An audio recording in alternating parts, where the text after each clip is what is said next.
Hey everyone, Shawn Ramautor talking about your local Kitchener-Waterloo real estate market. Everybody has been asking me, hey Shawn, what are your thoughts? What's going to happen? And the short answer is nobody has any idea. And if anybody tells you different, I think they're full of it.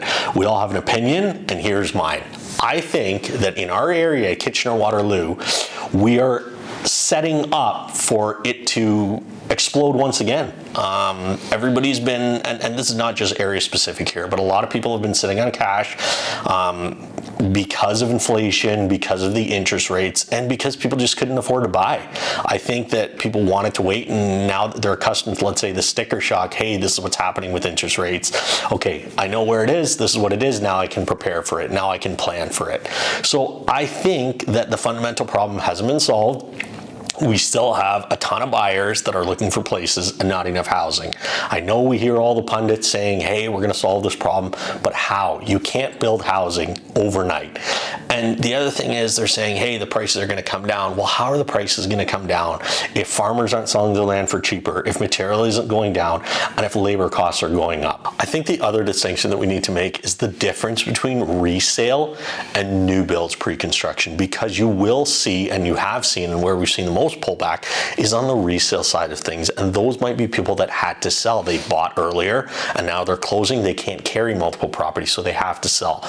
But on the new build side, to my point, materials not going down, labor costs aren't going down, so I do see these remaining constant, and do see them, you know, for the right buyer as a good investment. Again, you're not worrying about a new roof, a new furnace, new windows, new AC. If you're buying a pre-construction condo, you're not worrying about any maintenance costs, and as an investment, you're buying it and you don't have to worry about any of those carrying costs until it closes.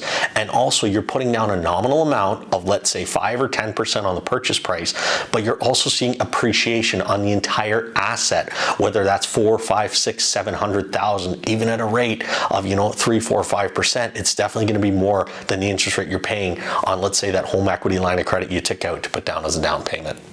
So the short answer, in my opinion, is, do I think that we're going to be on the same trajectory that we were of ridiculous, housing prices in basically Jan-Feb 2021 to March 2022? No, I don't think it's sustainable to expect, 30% plus increases year over year. But I do believe that real estate is still a good investment. It's a good hedge against inflation because it's a hard asset. And with what Canada's targeting over the next, up until 2025, I guess what they're trying to say is we want to bring in 500,000 immigrants. And one thing that people don't realize that you need to take into consideration is Canada's immigration policy is heavily economic focused and not family related. So what Canada's bringing in is they're trying to bring in the brightest and best that can contribute to our economy as a whole and bring money into the country.